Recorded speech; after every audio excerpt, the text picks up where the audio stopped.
Comment பண்ணுங்க, share பண்ணுங்க, மறக்காம சப்ஸ்கிரைப் பண்ணுங்க. வாங்க எப்படி செய்யுதுன்னு பார்க்கலாம். தக்காளி சாதத்துக்கு தேவையான பொருள் என்னென்னு பார்த்தலாம். ஒரு 7-8 தக்காளி கட் பண்ணி வச்சிருக்கோம். எண்ணெய், நெய், பட்டை, லவங்கம், ஸ்டார் பூ, வெங்காயம், பச்சை மிளகாய், கருவேப்பிலை, இஞ்சி பூண்டு பேஸ்ட், மஞ்சள் தூள், மிளகாத்தூள், Kashmiri red chilli, biryani masala, garam masala 1/2 spoon, உப்பு, கொரியாண்டர் லீவ்ஸ், லெமன் வந்து ஒரு 1/2. வாங்க எப்படி செய்யறதுன்னு பார்த்துலாம். நாங்கள் கேஸ் பற்ற வச்சுட்டு குக்கர் வச்சாச்சு. குக்கரில் இருக்க குட்டி குட்டியாக தண்ணியெல்லாம் வந்து காயட்டும். நல்லா குக்கர் காஞ்சிச்சு. இப்போ நாங்கள் எண்ணெய் ஊற்றிக்கிறோம்.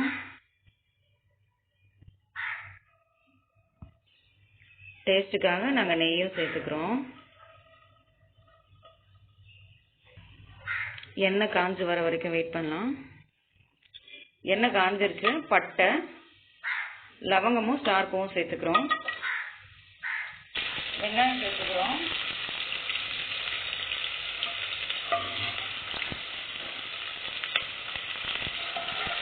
பச்சை மிளகாவும் சேர்த்துக்கிறோம். பச்சை மிளகாய் வந்து நாங்கள் கட் பண்ணவே இல்லை, அப்படியே முழுசாவே போட்டிருக்கோம். பூண்டு பேஸ்ட்டு சேர்த்துக்கிறோம். இஞ்சி பூண்டு பேஸ்ட்டு சேர்த்து நல்லா வதக்கிக்கிறோம். அடுத்து கருவேப்பிலை சேர்த்துக்கிறோம். கருவேப்பிலை சேர்த்து எல்லாத்தோடையும் சேர்த்து நல்லா வதக்கிக்கலாம்.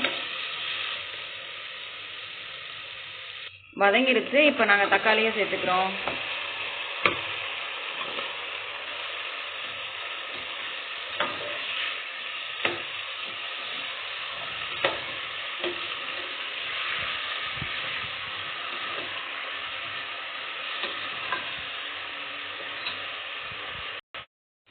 தக்காளி வதங்கிருச்சு. இப்போ நாங்கள் வந்து மசாலா எல்லாம் சேர்த்துக்கிறோம். மஞ்சள் தூள் போட்டாச்சு.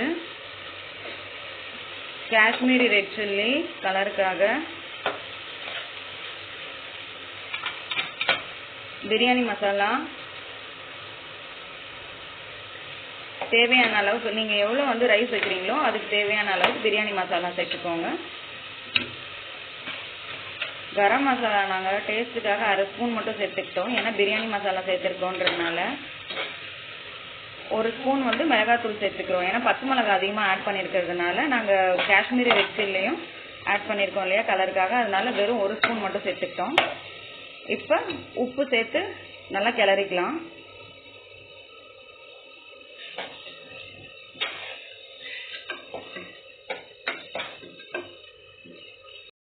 வந்து இப்போவே வந்து ரைஸ் வந்து ஆட் பண்ணிக்கிறோம். நாங்கள் 3 கிளாஸ் வந்து ரைஸ் வச்சோம். 1 மணி நேரத்துக்கு முன்னாடியே வச்சாச்சு. ஒரு 4 டைம் வாஷ் பண்ணியாச்சு. நாங்கள் 3 கிளாஸ் ரைஸுக்காக 6 கிளாஸ் தண்ணி ஊற்றிக்கிறோம். அது வந்து அவங்கவுங்க எடுக்கிற அரிசியை பொறுத்தது.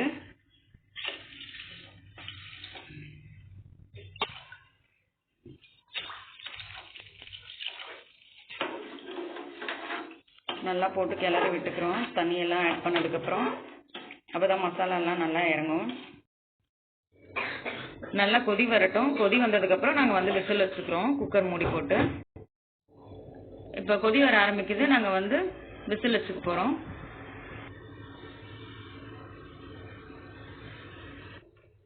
3 விசில் வந்தோடனே நம்ம ஆஃப் பண்ணிக்கலாம்.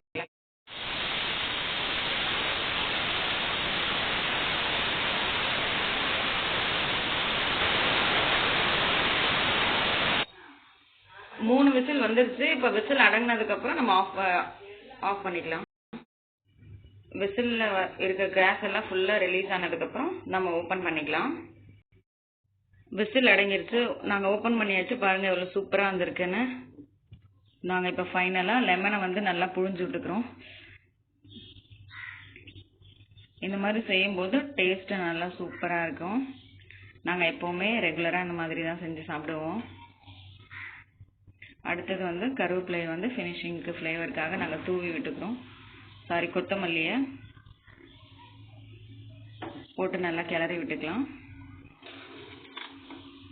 வாவ், நல்லா சூப்பராக வந்திருக்கு பாருங்கள். தக்காளி சாதம் பாருங்க நல்லா சூப்பரா வந்திருக்கு. தக்காளி சாதத்துக்கு நாங்க மேட்சிங்கா வந்து ரைத்தா வச்சிருக்கோம். ரைத்தால தயிர், வெங்காயம், கொத்தமல்லி இலை, லைட்டா உப்பு கலந்துருக்கும், பச்சை மிளகாய் எல்லாத்தையும் சேர்த்து மிக்ஸ் பண்ணிருக்கோம். சூப்பரா இருக்கு. நீங்களும் இது மாதிரி செய்து பாருங்க. செஞ்சு பார்த்துட்டு கமெண்ட் செக்ஷன்ல சொல்லுங்க. தேங்க்ஸ் ஃபார் வாட்சிங். உங்களுக்கு இந்த வீடியோ பிடிச்சிருந்தா லைக் பண்ணுங்க, கமெண்ட் பண்ணுங்க, ஷேர் பண்ணுங்க.